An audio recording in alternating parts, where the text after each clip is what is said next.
जय हिंद साथियों, मैं अपने इस वीडियो में आपका पुनः स्वागत करता हूं। दोस्तों, हम लोग बात कर रहे थे कक्षा 10 गणित में जो ओएमआर वाले प्रश्न होते हैं, जो एक नंबर के प्रश्न पूछे जाते हैं, उन पर हम लोग बात कर रहे थे। तो हालांकि ये जो एक नंबर वाले प्रश्नों का जो वीडियो है, ये सेट फर्स्ट और सेकंड है। इसका जो फर्स्ट सेट है उसको मैंने ऑलरेडी यूट्यूब में अपलोड कर रखा है। उसमें मैंने 20 प्रश्नों को डिस्कस कर रखा है, जो ऐसे प्रश्नों को डिस्कस रखा है कि जो कि ज़्यादा बोर्ड एग्ज़ाम में पूछे गए हैं। तो हालांकि इसमें जितने भी सेट हम इसमें डिस्कस करेंगे, वो सारे प्रश्न, जितने भी प्रश्न होंगे, वो सभी रिपीटेड प्रश्न होंगे जो बोर्ड एग्ज़ाम में कई बार पूछे जा चुके हैं। तो आइए हम लोग शुरू करते हैं। तो ये ओएमआर वाले यानी एक नंबर के जो प्रश्न होते हैं, जिसको हम लोग बहुविकल्पी प्रश्न कहते हैं, तो उसका ये सेट सेकंड है और इसमें भी हम लोग आज 20 प्रश्नों को डिस्कस करेंगे। तो चलिए ये शुरू करते हैं। पहले प्रश्न से स्टार्ट करते हैं। इसमें कह रहा है कि यदि ए बराबर 30 डिग्री हो तो 1 + tan स्क्वायर ए अपॉन 1 + cot स्क्वायर ए का मान बताइए। तो चलिए आइए इसको शुरू करते हैं। तो यहाँ से हो जाएगा 1 + tan, ए की जगह हम रखेंगे 30 डिग्री, तो जाएगा 30 डिग्री का स्क्वायर बटे 1 + cot 30 डिग्री का स्क्वायर। चलिए, तो 1 + tan 30 अंश का मान होता है 1/√3, स्क्वायर करेंगे तो आ जाएगा 1/3। उसी तरह 1 + cot 30 इसका मान होता है सीधा सीधा √3, और इसका स्क्वायर कर देंगे तो सीधा सीधा आपका 3 आ जाएगा। ठीक है, तो यहाँ से जाएगा, इसको आप हल करेंगे तो 3 × 9 3, 3 में 1 जुड़ेगा 4, तो 4/3, फिर पूरे 1 बटे ये हो जाएगा आपका 4। ठीक है, इसके नीचे 1 मान लेते हैं। तो यहाँ से ये क्या होगा, 1 जो है ये पलट के ऊपर जाएगा तो जाएगा 4, पहले इसको 4/3 लिखेंगे, फिर इंटू में 1/4, तो 4 से 4 कैंसिल हो जाएगा तो 1/3 आ जाएगा। तो फाइनली जो आपका ऑप्शन डी है ये क्या होगा, करेक्ट होगा। आइए हम लोग नेक्स्ट प्रश्न की ओर चलते हैं। इसमें कह रहा है यदि साइन ए बराबर कॉस ए हो तो ए का मान होगा। यानी कहने का मतलब सीधा सीधा ये जानना चाहता है कि ए के यानी कोण, किस कोण के मान पर साइन ए और कॉस ए आपस में बराबर होते हैं। तो आप जानते हैं साइन 0 डिग्री का मान होता है 0, कॉस 0 डिग्री का मान होता है 1। इसका 30 का मान बात करें 1/2, इसका 30 में अगर देखेंगे तो √3/2। अगर हम इसके 45 की बात करें तो इसका होता है 1/√2 और इसका भी होता है 1/√2। तो इसका मतलब ये कि जो 45 डिग्री है, इस पर ये क्या होंगे, दोनों आपस में बराबर होंगे। अर्थात कहने का ये है कि एक ही जगह अगर हम 45 डिग्री दोनों में रख देते हैं तो दोनों आपस में क्या होंगे, बराबर होंगे। तो इसका जो ऑप्शन होगा वो 45 डिग्री हो जाएगा। अब आइए हम लोग तीसरे प्रश्न की ओर चलते हैं। इसमें कह रहा है कि यदि एक गोले की त्रिज्या को 2 गुना कर दिया जाए तो पृष्ठीय क्षेत्रफल में होने वाले प्रतिशत वृद्धि बताइए। तो पहला नंबर, अगर बात करें गोले के पृष्ठीय क्षेत्रफल का सूत्र, तो मान लेता हूँ जब उसकी त्रिज्या को दुगुना नहीं किया, उसकी त्रिज्या जब r थी, तो उस टाइम गोले का जो पृष्ठीय क्षेत्रफल हो जाएगा A1 बराबर ये हो जाएगा 4πr²। अगर अब उसकी त्रिज्या में 2 गुनी वृद्धि कर दें तो नया क्षेत्रफल बनेगा A2 बराबर ये हो जाएगा 4πr की जगह हो जाएगा 2r इसका होल स्क्वायर। तो यहाँ से हो जाएगा A2 बराबर, इसको समीकरण नंबर आप 1 मान लीजिए पहले। तो यहाँ से हो जाएगा 4π, इसको लिख सकते हैं 4r², इसको समीकरण नंबर आप 2 दे दीजिए। अब हम करेंगे क्या, समीकरण 2/1 यानी समीकरण 2 में 1 का भाग करते हैं, तो यहाँ से आएगा 4π × 4r² अपॉन 4πr²। तो यहाँ से 4π से 4π कैंसिल, r² से r² कैंसिल, तो सीधा सीधा यहाँ बचेगा 4। अब इसको हमें प्रतिशत में चेंज करना है तो 100 का मल्टीप्लाई कर देंगे, तो ये हो जाएगा सीधा सीधा 400%। तो जो आपको ऑप्शन नंबर डी है ये क्या होगा, करेक्ट होगा। आइए अब हम लोग चौथे प्रश्न की ओर चलते हैं। इसमें कह रहा है कि त्रिभुज ABC एक समद्विबाहु त्रिभुज है, तो जिसमें AB बराबर AC है। तो इसमें कह रहा है कौन सा ऑप्शन सही होगा। तो देखिए, समद्विबाहु त्रिभुज की परिभाषा ये कि ऐसे त्रिभुज जिसकी 2 भुजाएं आपस में बराबर हो, तो उसे समद्विबाहु त्रिभुज कहते हैं। हालांकि इसमें बोला भी है कि AB बराबर किसके, AC। तो काम करते हैं, पहले हम यहाँ पे एक त्रिभुज खींचते हैं, समद्विबाहु त्रिभुज। तो मान लेता हूँ यहाँ पे A है, इधर B है, इधर C है, और सवाल वाला कह रहा है कि जो AB है ये किसके बराबर है, AC के बराबर है। तो आपने कक्षा 9 में त्रिभुज में एक प्रमेय पढ़ा होगा कि अगर किसी त्रिभुज की 2 भुजाएं बराबर होती हैं तो उनके जो सम्मुख कोण होते हैं वो भी आपस में बराबर होते हैं। अर्थात कहने का ये, जैसे ये भुजा AB है तो इसके सम्मुख में कोण जो है वो C है, और ये भुजा AC है, इसके सम्मुख में कोण B है। अर्थात कहने का मतलब जो कोण C है ये किसके बराबर होगा, कोण B के बराबर होगा। तो आइए देखते हैं कौन सा ऑप्शन सही है। तो यहाँ पे देखिए ऑप्शन नंबर C सही है, क्योंकि इसमें लिखा है कोण B बराबर कोण C। अब आइए हम लोग 5वें प्रश्न की ओर चलते हैं। इसमें कह रहे हैं यदि द्विघात समीकरण x² + 2x - p = 0, कह रहे इसका एक मूल -2 है तो p का मान क्या होगा। तो ध्यान देना, जब कभी भी सवालों में एक मूल दे दिया जाए तो सीधा सीधा वो x का मान होता है, ठीक है। अब इस -2 को हम x की जगह रखेंगे तो जाएगा -2 का स्क्वायर प्लस 2 गुणे -2 माइनस p बराबर 0। तो यहाँ से -2 का स्क्वायर 4 हो जाएगा और इसको करेंगे तो -4, फिर हो जाएगा p बराबर 0। तो -4 + 4 कट जाएगा, तो सीधा सीधा यहाँ से p बराबर आएगा 0। तो आपका जो ऑप्शन नंबर ए है वो क्या होगा, करेक्ट होगा। अब आइए हम लोग छठवें प्रश्न की ओर चलते हैं। इसमें कह रहा है कि माध्य, माध्यक एवं बहुलक के बीच संबंध क्या होता है। तो ध्यान देना है कि जो माध्य, माध्यक और बहुलक, इनके बीच जो संबंध होता है ये होता है बहुलक बराबर 3 माध्यक माइनस 2 माध्यक, ये ध्यान देना है। तो ये संबंध का सूत्र है, ये कई बार एग्जाम में पूछा जा चुका है कि माध्य, माध्यक और बहुलक, माध्यक को ही माध्यिका भी कहते हैं, तो इन तीनों के बीच अगर संबंध के सूत्र की बात करें तो बहुलक बराबर होता है 3 माध्यक माइनस 2 माध्य। तो ध्यान देना, तो ये आपका ऑप्शन सही होगा। अब आइए इसी तरह 7वें प्रश्न की ओर चलते हैं। इसमें ये कुछ इस तरह का आपका टेबल बना हुआ है और कह रहा है कि उपर्युक्त बारंबारता बंटन में बहुलक वर्ग कौन है, यानी कहने का मतलब इसमें बहुलक का वर्ग कौन है। तो देखिए इसमें बारंबारताओं की बात करेंगे तो इसमें 0 से 10 के बीच में 11 संख्याएं हैं, 10 से 20 के बीच में 21 संख्याएं हैं, 20 से 30 के बीच में 23 संख्याएं हैं, 23 से 40 के बीच में 14 संख्याएं हैं और 40 से 50 के बीच में 5 संख्याएं। तो इसमें देखिए किस में सबसे ज़्यादा संख्याएं हैं, तो 20 और 30 के बीच में सबसे ज़्यादा संख्या यानी 23 संख्या है। तो जो आपका बहुलक वर्ग बनेगा वो 20 से 30 बनेगा, तो ये आपका ऑप्शन सही होगा। अब आइए हम लोग बात करेंगे 8वें प्रश्न। इसमें कह रहा है कि किन्हीं दो धनात्मक पूर्णांकों a और b के लिए इसमें से कह रहा है कौन सा ऑप्शन सही होगा। तो इसमें दरअसल दो संख्याएँ दी हैं, तो ध्यान देना, जैसे दो संख्याएँ दी हैं a एंड b और इनका अगर हम LCM निकालें और HCF निकालें तो इन दोनों संख्याओं का जो गुणन होगा ना, इन दोनों संख्याओं के LCM और HCF इन दोनों के गुणनफल के बराबर होगा। अर्थात कहने का मतलब अगर दो संख्याएं दी गई हैं तो इन दोनों संख्याओं का अगर LCM निकालें और HCF निकालें तो इन दोनों संख्याओं को गुणा करिए और इनका जो LCM और HCF आया उनका भी गुणा करिए, तो आप देखेंगे कि दोनों आपस में क्या होंगे, बराबर होते हैं। तो उसी के हिसाब से अब देखना है इसमें कौन सा ऑप्शन सही होगा। तो देखिए यहाँ पे एक संख्या है और इस संख्या का मासापा गुणे संख्या, तो ये तो नहीं हो सकता।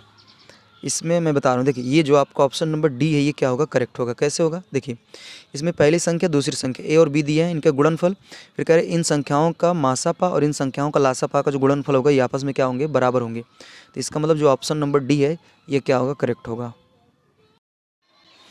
अब भाई हम लोग इस वाले प्रश्न पे बात करते हैं। इसमें कह रहा है कि a1x + b1y + c1 बराबर 0 तथा a2x + b2y + c2 बराबर 0 दो रैखिक समीकरण है। यदि a1/a2 बराबर b1/b2 बराबर c1/c2 तो क्या होगा।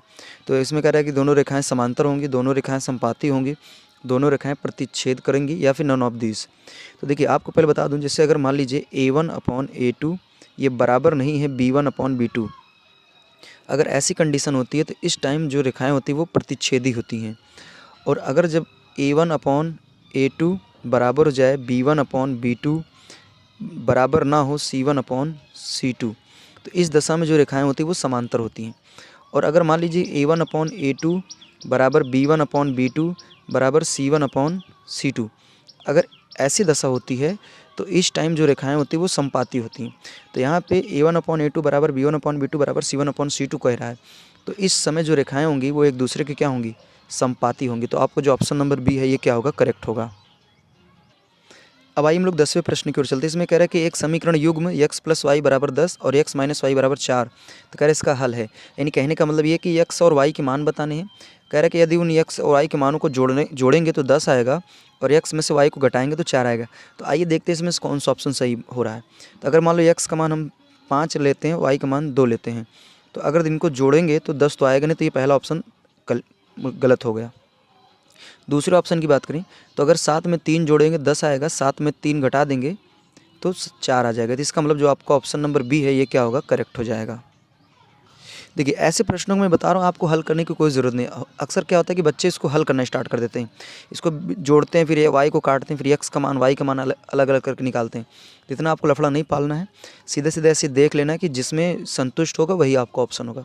तो देखा गया कि बी पे क्या हो रहा है, संतुष्ट हो रहा है, तो हमारा जो ऑप्शन नंबर बी है वो क्या होगा, करेक्ट हो जाएगा। अब बात करेंगे 11वें प्रश्न पर। इसमें कह रहा है कि बिंदु 5,9 कि वाई अक्ष से दूरी क्या होगी। तो पहला नंबर हम यहाँ पे बनाएंगे निर्देशांक।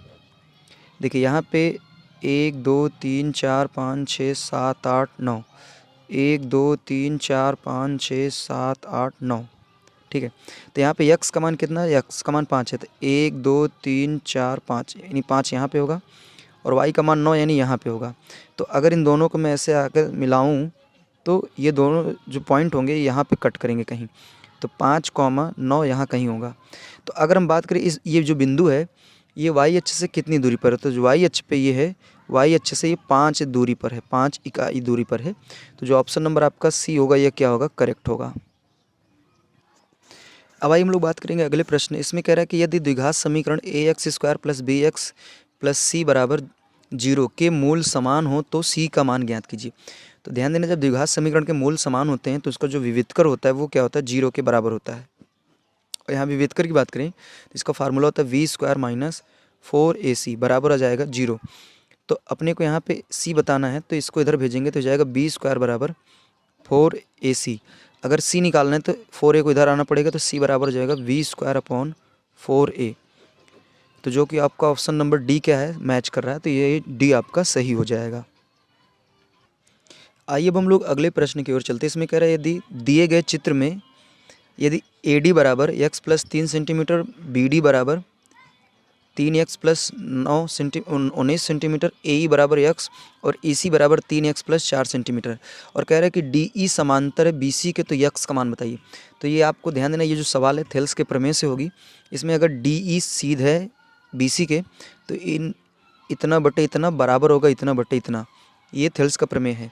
तो यहाँ से मैं लिख सकता हूँ x + 3 बटे 3x + 19 ये बराबर हो जाएगा x बटे 3x + 4, ठीक है। तो एक काम करिए, इसको आप इधर मल्टीप्लाई कर लीजिए, ठीक है। इधर मल्टीप्लाई करते हैं तो यहाँ हो जाएगा x + 3, फिर इसके बाद हो जाएगा 3x + 4, फिर इसका इधर मल्टीप्लाई करेंगे तो जाएगा x, फिर उसके बाद 3x + 19। तो अब इसका हम गुणा वगैरह करेंगे तो यहाँ पे इसका गुणा करेंगे तो जाएगा 3x², इसका इधर करेंगे तो जाएगा 4x, इसका इसमें हो जाएगा तो प्लस का 9x, और इसका हो जाएगा यहाँ पे 12। इसका इधर मल्टीप्लाई करेंगे जाएगा 3x², फिर इसके बाद हो जाएगा प्लस में 19x। तो इधर 3x² से 3x² कैंसिल हो जाएगा, और यहाँ पे 4x और 9x ये हो जाएगा सीधा सीधा 13x + 12 बराबर इधर हो जाएगा 19x। तो इसको उठा के इधर भेजेंगे तो सीधा सीधा आएगा 19x - 13x = 12। तो 19 में 13 घटाएंगे तो फाइनली ये आएगा 6, x = 12। इसको आप कैंसिल कर सकते हैं तो x बराबर आ जाएगा सीधा सीधा 2 सेंटीमीटर। तो जो कि आपका ऑप्शन नंबर सी क्या होगा, करेक्ट होगा। अब आइए हम लोग अगले प्रश्न की ओर चलते हैं। इसमें करें यदि cos a = 7/25 हो तो tan a + cot a का मान बताइए। तो यहाँ पे देखिए पहला नंबर हम लिखेंगे cos a = 7/25 यानी cos थीटा बराबर होता है आधार बटे कण। तो आधार और कण पता है, लंब नहीं पता, तो लंब निकाल सकते हैं। तो लंब बराबर हो जाएगा अंडर रूट में कण स्क्वायर माइनस आधार स्क्वायर। तो लंब बराबर हो जाएगा अंडर रूट में कण का मान हो जाएगा 25, इसका स्क्वायर माइनस आधार मतलब 7 का स्क्वायर। तो यहाँ से हो जाएगा लंब बराबर 25 का स्क्वायर हो जाएगा 625 माइनस 7 × 7 = 49। तो लंब बराबर इसको घटाएंगे तो यह आएगा 576, और लंब जो आएगा 576 24 का वर्गमूल होता है। तो यहाँ पे अगर हम बात करें यल लंब कितना आएगा तो वो आएगा 24। अब हमें इससे क्या पूछा है कि tan a और cot a का मान बताइए। तो हम जानते हैं tan a बराबर होता है लंब बटे आधार और cot बराबर होता है आधार बटे लंब। तो लंब बटे आधार का मतलब हो जाएगा 24/7 प्लस, और cot का मतलब होता है आधार बटे लंब। तो आधार का मान हो जाएगा 7/24। तो इसका मल्टीप्लाई कर लेते हैं। चलिए इस 24 में 7 का मल्टीप्लाई करते हैं तो 7 × 4 = 28 और 2 हासिल 7 × 14 = 16 यानी 168। तो इसमें देख रहे हैं नीचे 68 सिर्फ केवल और केवल इसमें है, तो बस आगे हल करने की कोई ज़रूरत ही नहीं है, सीधा सीधा ये आपका क्या हो जाएगा, आंसर हो जाएगा। अब आइए हम लोग अगले प्रश्न पर चलते हैं। इसमें कह रहा है द्विघात समीकरण x² - 3x - 10 = 0 के मूल हैं। तो इसका सीधा सीधा गुणनखंड कर सकते हैं आप। तो x² - 3x - 10 = 0। तो इसका गुणनखंड करेंगे हो जाएगा x²। इसमें देखिए 3 को ऐसे 2 टुकड़ों में तोड़िए, कि घटाने से 3 बने और गुणा करने से 10 बने, तो सीधा सीधा इसमें 5 और 2 की बात होगी। तो 5 में 2 घटा देंगे तो 3 आ जाएगा, गुणा कर देंगे तो 10 आ जाएगा, बराबर में 0। तो यहाँ से एक्स स्क्वायर माइनस अंदर भेजेंगे तो जाएगा 5x minus minus plus 2x और माइनस का 10। तो एक्स स्क्वायर इसमें से अगर कॉमन लेना चाहें तो एक्स कॉमन आ जाएगा, तो एक्स माइनस 5, और यहाँ से 2 प्लस में कॉमन आएगा तो एक्स माइनस 5। तो अब एक्स माइनस 5 कॉमन करेंगे तो यहाँ बचेगा एक्स प्लस 2। तो यहाँ से एक्स के 2 मान आएंगे, एक तो 5 आएगा और एक माइनस का 2 आएगा, ठीक है, बराबर में 0 चल रहा है, बराबर में 0। तो यहाँ से एक्स के 2 मान आएंगे, 5 और माइनस 2, तो 5 और माइनस 2, ऑप्शन नंबर बी आपका करेक्ट है। अब आइए हम लोग अगले प्रश्न की ओर चलते हैं। इसमें कह रहा है कि यदि समतल मैदान पर एक मीनार की छाया की लंबाई उसकी ऊंचाई की √3 गुनी है, तो कह रहा है सूर्य का उन्नयन कोण बताइए। तो यहाँ पे दरअसल एक मीनार यानी एक टावर है, ठीक है, इसकी परछाई जो है ये मान लेता हूँ, इसकी जो हाइट है पहले इसको मान लेता हूँ एक्स, इसको एक्स अगर मानते हैं तो इसमें कह रहा है जो इसकी परछाई बन रही है ये इसकी ऊंचाई की √3 गुनी है, ठीक है। तो सवाल वाले जानना चाहता है कि इसका यहाँ पे जो उन्नयन कोण बनेगा वो कितना होगा। तो देखिए यहाँ पे इसको अगर ए बी सी करके अगर मानते हैं तो ये आपका लंब, ये आधार, तो लंब आधार tan में होता है, तो यहाँ जाएगा tan थीटा बराबर लंब बटे आधार यानी x बटे √3x। तो x से x कैंसिल हो जाएगा, तो यहाँ जाएगा tan थीटा बराबर 1 बटे √3। और आप जानते हैं tan में 1 बटे √3 जो होता है वो 30 डिग्री का मान होता है। तो यहाँ पे जो ऑप्शन नंबर सी है वो क्या होगा, करेक्ट होगा।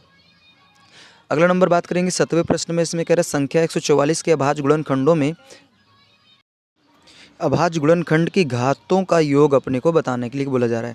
तो पहला नंबर यहाँ पे 144 का आप अभाज्य गुणनखंड करिए, तो 2 से कैंसिल करेंगे तो ये हो जाएगा 2 7 14, 2 दूनी 4 72 आएगा। फिर 2 से करेंगे तो ये 36 आएगा। फिर इसके बाद 2 से करेंगे तो 18, फिर 2 से 9, और इसके बाद 3 से 3 3 का 9 और 3 1 3। तो ये पूरा फाइनली आपका कटा। अब इसमें से देखिए 1 2 3 और ये 4, तो 2 जो है वो 4 बार है और 3 जो है वो 2 बार है। तो कह रहे हैं इनके घातों का योग क्या होगा। तो देखिए इस पे 2 पे 4 घात है, इस पे 2 घात है, इनको जोड़ेंगे तो 6 आएगा। तो ऑप्शन नंबर आपका डी क्या होगा, करेक्ट होगा। अब आइए हम लोग अगले प्रश्न की ओर चलते हैं। इसमें कह रहे हैं चित्र में बिंदु ओ का बिंदुओं ए तथा पी से देखने पर अवनमन कोणों की माप होगी। अर्थात कहने का मतलब यहाँ पे एक स्थान है, यहाँ देखना है ए से और पी से, तो कह रहा है अवनमन कोण क्या बनेगा। अवनमन कोण का मतलब जब ऊपर से कोई चीज़ नीचे की देखी जाती है तो उस समय क्षैतिज स्तर और दृष्टि रेखा के बीच जो कोण बनता है वो अवनमन कोण होता है। तो यहाँ पे देखिए ये क्षैतिज स्तर इसका ये होगा, दृष्टि रेखा ये होगी, तो इनके बीच और इनके बीच कितना कोण बन रहा है मुझे बताना है। तो देखिए अगर बात करें हम इस वाले की, तो ये एक दूसरे के मतलब विपरीत में, जैसे इधर देखिए अगर 2 रेखाएं समांतर हों और एक तिरछी ऐसे खींची जाए तो जितना कोण यहाँ होता है उतना ही कोण यहाँ होता है। तो उसी हिसाब से अगर देखा जाए ये सीधी रेखा और ये भी सीधी रेखा, तो अगर यहाँ पे यहाँ से यहाँ तक 45, तो इसका मतलब ये भी क्या होगा, 45 डिग्री होगा। अब देखिए टोटल यहाँ से यहाँ तक 90 होता है और 60 यहाँ तक है, तो इसका मतलब यहाँ से यहाँ तक 30 होगा। तो इसका ए की बात करेंगे तो ए का तो अवनमन कोण 45 डिग्री होगा और बी का जो अवनमन कोण होगा वो 30 डिग्री होगा। तो यानी पहले 45 और दूसरे बाद में 30 होगा। तो इसमें अगर 45 और पहले 45 और बाद में 30 की बात करें तो आपका ऑप्शन नंबर बी सही होगा। इसमें देखिए इस वाले ऑप्शन में देखिए इसमें भी 30 45 है, लेकिन 30 पहले है 45 बाद में, और हमारा यहाँ पे 45 पहले आ रहा है 30 बाद में आ रहा है, तो हमारा ऑप्शन बी जो है ये करेक्ट होगा। अब आइए हम लोग बात करेंगे 19वें प्रश्न पर। इसमें कह रहा है यदि दिए गए आंकड़ों का समांतर माध्य और बहुलक क्रमशः 28 और 16 है तो माध्यिका बताइए। तो देखिए यहाँ पे आपको भी मैंने फार्मूला बताया था, बहुलक बराबर होता है 3 माध्यक माइनस 2 माध्य, ये होता है फार्मूला। तो इसमें माध्यिका बताना है, तो इसका मतलब यानी माध्यक बताना है, तो इसको उठा के इधर भेजते हैं। तो यहाँ हो जाएगा बहुलक प्लस 2 माध्य, फिर बराबर में हो जाएगा 3 माध्यक या माध्यिका, ठीक है। तो यहाँ पे बहुलक का मान कितना दिया है, बहुलक पहले माध्य का मान दिया है, यानी माध्य दिया है 28, बहुलक दिया है 16, तो बहुलक 16 दिया है प्लस माध्य दिया 28 यानी 2 गुणे 28 बराबर हो जाएगा 3 माध्यक। तो माध्यक को मैं कैपिटल M से प्रदर्शित कर देता हूँ। अब इनको देखिए यहाँ पे गुणा करेंगे तो जाएगा 28 दूनी 56, 56 में आप 16 जोड़ दीजिए। तो 56 में चलिए 16 जोड़ते हैं, 6 6 12 हासिल 1 यानी 72 आएगा। और बराबर में इधर 3m, तो इसको अगर आप काटना चाहें तो 3 से काट सकते हैं। 3 दूनिया 6 और 3 चौ 12 यानी 24। तो ऑप्शन नंबर सी क्या होगा, करेक्ट होगा। उम्मीद करूँगा कैसे हमने किया आपको अच्छी तरीके से हमारी बातें समझ में आई होगी। अब आइए हम लोग बात करेंगे 20वें प्रश्न पर, और ये इस वीडियो का लास्ट प्रश्न होगा। इसमें कह रहा है कि समीकरण 3x² - 2x + 1/3 कह रहा है, इसका विविधकर बताइए। बहुत ही आसान होता है। विविधकर का सूत्र होता है d = v² - 4ac। तो d बराबर जाएगा, देखिए b की बात करें तो यहाँ तो b का मान तो -2 है, तो -2 का स्क्वायर फिर -4 गुणे a का मान 3, और यहाँ पे c की बात करेंगे तो 1/3, तो 3 से 3 कैंसिल हो जाएगा। तो d बराबर आएगा, देखिए -2 का स्क्वायर 4 और ये -4, तो ये फाइनली कैंसिल हो जाएगा। तो d का मान जो है वो 0 आ जाएगा। तो ऑप्शन नंबर d क्या होगा, करेक्ट होगा। तो उम्मीद करूँगा ये 20 प्रश्न हमने डिस्कस किया, सारे प्रश्न आपको ईजिली तरीके से समझ में आए होंगे। जो भी प्रश्न कम समझ में आए होंगे एक बार वीडियो को फिर से देखिए, उम्मीद करूँगा वो सारी बातें आपको समझ में आएगी। तो अब हमें दीजिए इजाज़त। इसी तरह हम लोग और भी जो सेट हैं इसमें, जैसे 3 नंबर वाले प्रश्न, 5 नंबर वाले प्रश्न, 8 नंबर वाले प्रश्न, तो उनको भी हम लोग एक एक वीडियो के माध्यम से डिस्कस करेंगे।